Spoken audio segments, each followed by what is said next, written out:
আমার আল্লাহ বলেন আদম মহারানা দেও।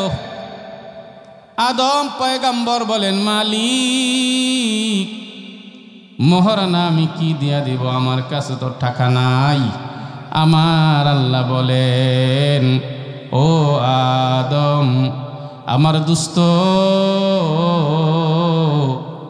যার কারণে আমি আসমান বানাইলাম, জমিন বানাইলাম, আরশ কুরসি লৌহ কলম সব আমি আল্লাহ বানাইলাম।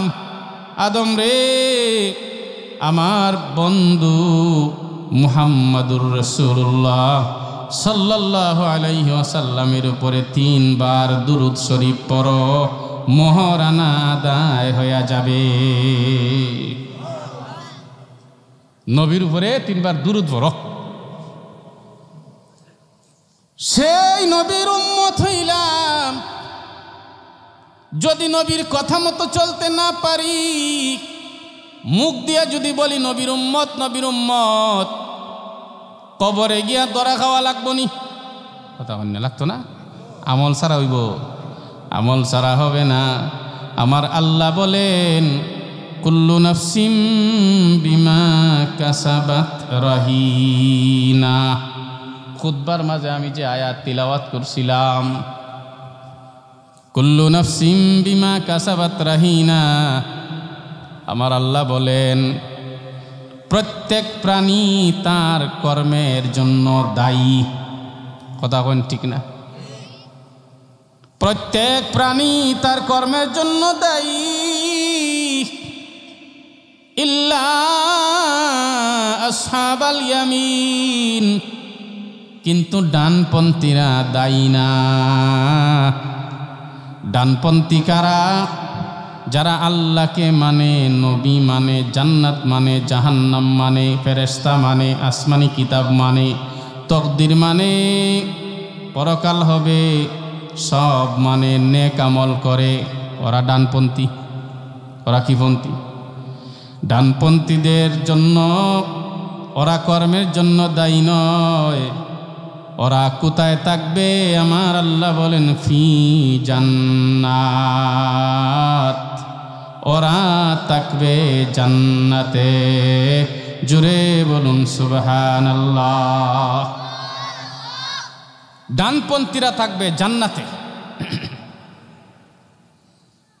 ডানপন্থী হইতে গেলে নামাজ লাগবো নি? কথা হন্যা দেখি, নামাজ লাগবো।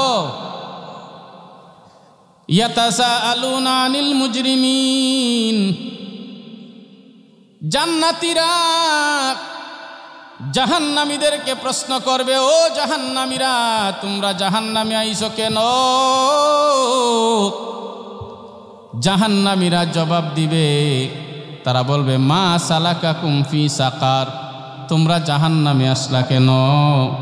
কালু, তারা জবাব দিবে লাম নাকু মিনাল মুসাল্লিন, আমরা নামাজ পড়তাম না। 1 নম্বর কি পড়তাম না? নামাজ কয়ক্ত? কন্যা নাকি মুরব্বীরা কইন কয়ক্ত? 5 ওয়াক্ত।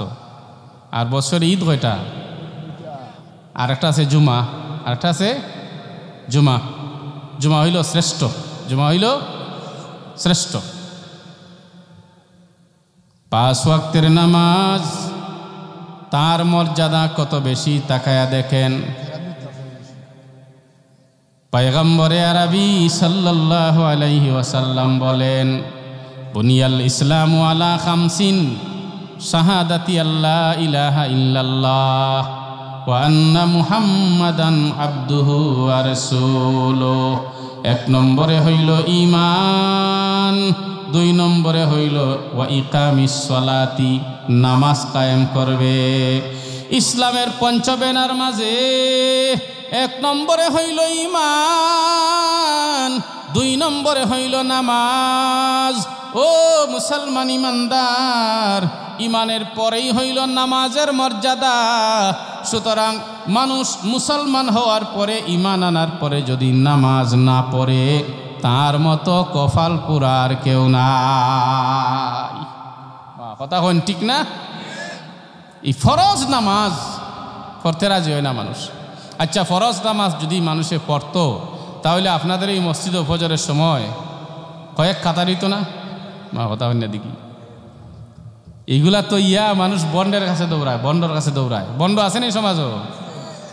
দাড়ি নাই, দাড়ি থাকলে টুপি নাই, টুপি থাকলে নামাজ নাই, নামাজ থাকলে পর্দা নাই। কথা ঠিক না? আর কয় মুর্শিদের দরবার ভক্তের কাবাগর। কথা বুঝছেন কি কয়? কয় মুর্শিদের দরবার ভক্তের কাবাগর, জান্নাতের হাওয়া সেতায় বইয়া যায়, তাকিলে ভক্তি পাইবে মুক্তি, কে জানে কার ভাগ্যে হয়। জোরে বলুন নাউজুবিল্লাহ। মুর্শিদের দরবার ভক্তের কাবাগর। সাধারণ মানুষ যারা ইমান দুর্বল, ধর্মীয় জ্ঞান নাই, হে কইব তাহলে তো মুর্শিদের কাছে যদি যাই ঠিক মতো তাহলে তো কাবাগরের কাছে আসি, আরো সুবিধা একটা। আমাদের কাবাগর কোথায়? মক্কা, সৌদি আরব। সৌদি আরবে অবস্থিত আল্লাহর ঘর বাইতুল্লাহ। বাইতুল্লাহ হইল আমাদের কিবলা, ঠিক না? আমরা পশ্চিম দিকে মুখ করে নামাজ পড়ি কেন? আমাদের দেশ থেকে বাইতুল্লাহ পড়ছে পশ্চিম দিকে, এই জন্য পশ্চিম দিকে মুখ করে নামাজ পড়ি। যেই দেশ থেকে বাইতুল্লাহ উত্তর দিকে, ওই দেশের মানুষগুলি উত্তর দিকে মুখ করে নামাজ পড়ে। যেই দেশ থেকে বাইতুল্লাহ দক্ষিণ দিকে, ওই দেশের মানুষগুলি দক্ষিণ দিকে মুখ করে নামাজ পড়ে। যেই দেশ থেকে বাইতুল্লাহ পূর্ব দিকে, ওরা পূর্ব দিকে মুখ করে নামাজ পড়ে।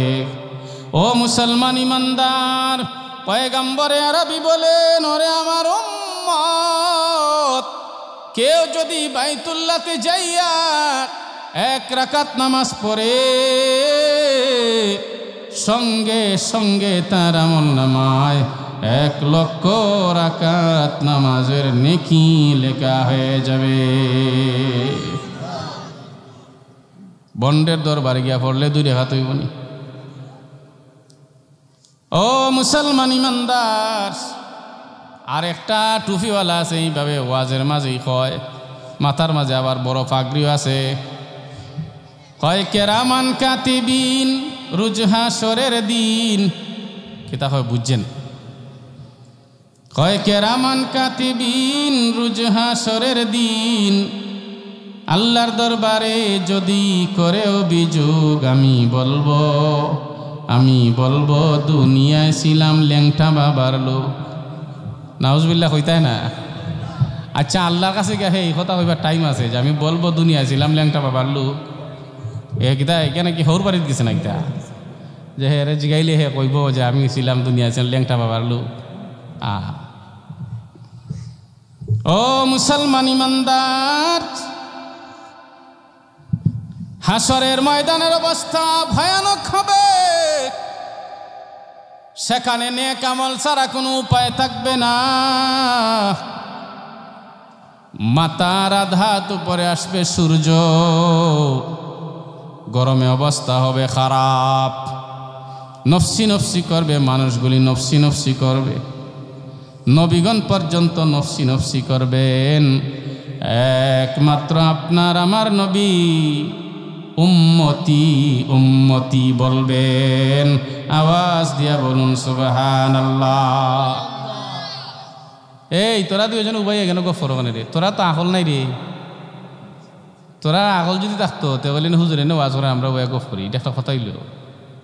বাতি যা। শুধু তাই নয়, তাকায় দেখো বর্তমান সময়ে উম্মতের উলামায়ে কেরাম হইলেন বিশ্বনবীর উম্মতের জন্য দরদি। উলামায়ে কেরাম হইলেন দরদি। জুমার দিনে ইমাম সাহেব মসজিদের মিম্বরে বইসা ইখলাসের সাথে মানুষকে ওয়াজ করে শোনান। কথা কোন ঠিক না? উলামায়ে কেরাম বয়ান কইরা কইরা মানুষকে শোনান, কারণ হলো পয়গম্বরে আরবির উম্মত যেন শয়তানের দুখায় না পইরা বিপদগামী যেন না হয়, জাহান্নামের পথে যেন না চলে। উলামায়ে কেরাম মানুষকে বুঝান।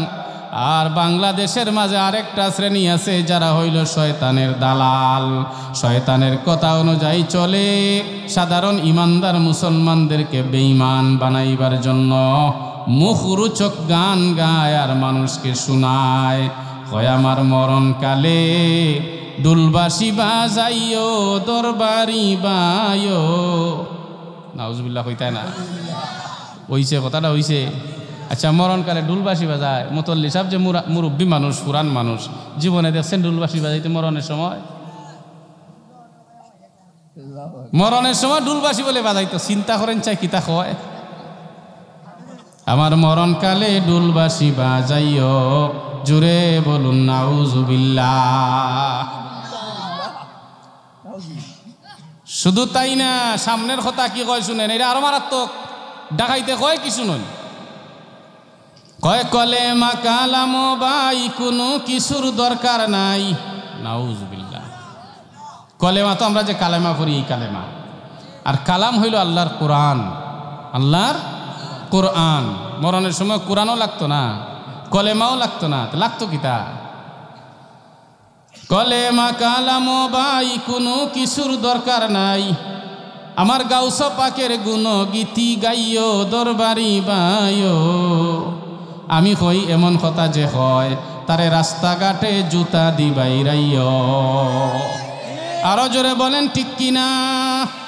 ও মুসলমান ইমানদার, পয়গম্বরে আরবি বলেন, ওরে আমার উম্মত, আমার উম্মতের মাঝে কেউ যদি সাকরাতের অবস্থায় উপনীত হয়, তার কানে কানে যাইয়া তালকিন দিও, তারে কানে কানে লা ইলাহা ইল্লাল্লাহ মুহাম্মাদুর রাসূলুল্লাহ ওই কালেমা তারে শুনাইও।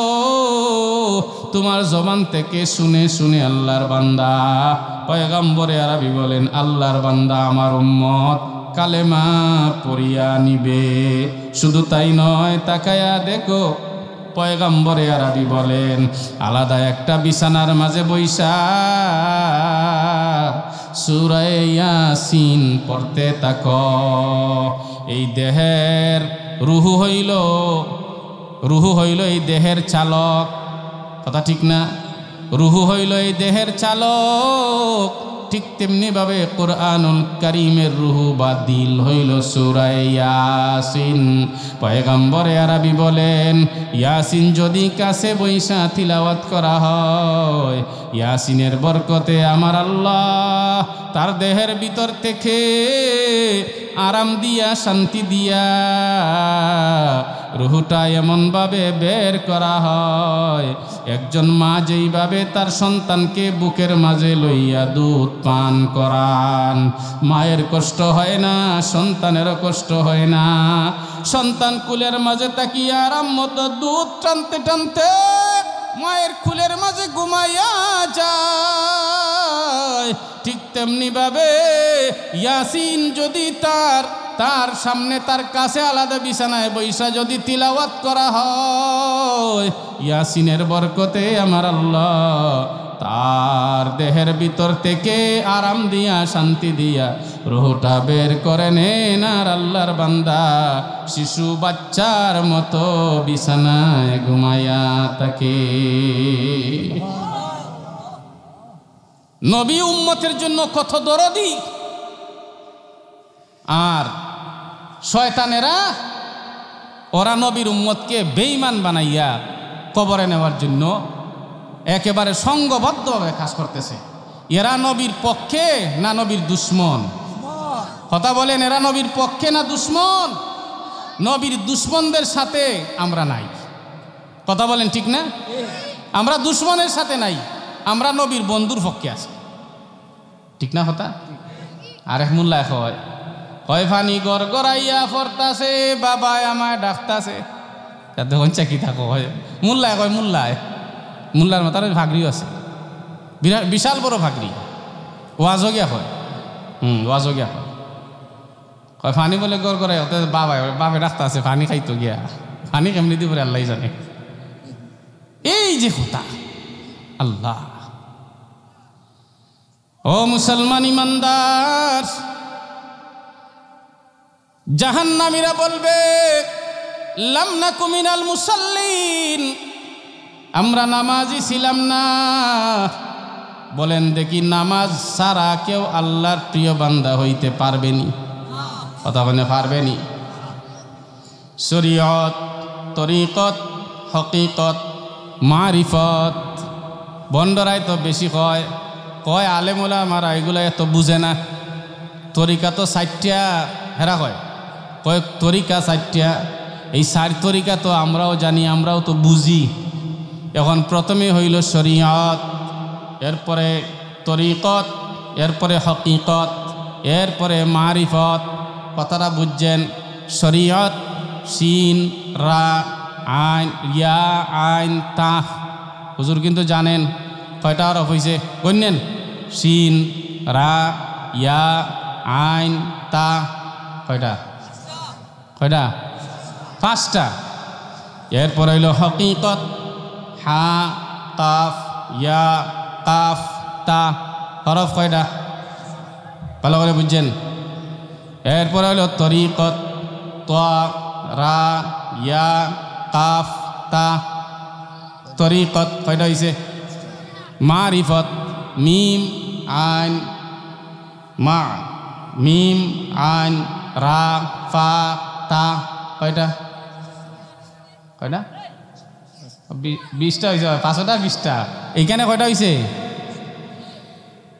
4 তরিকার মাঝে শব্দ হইল 5টা করে।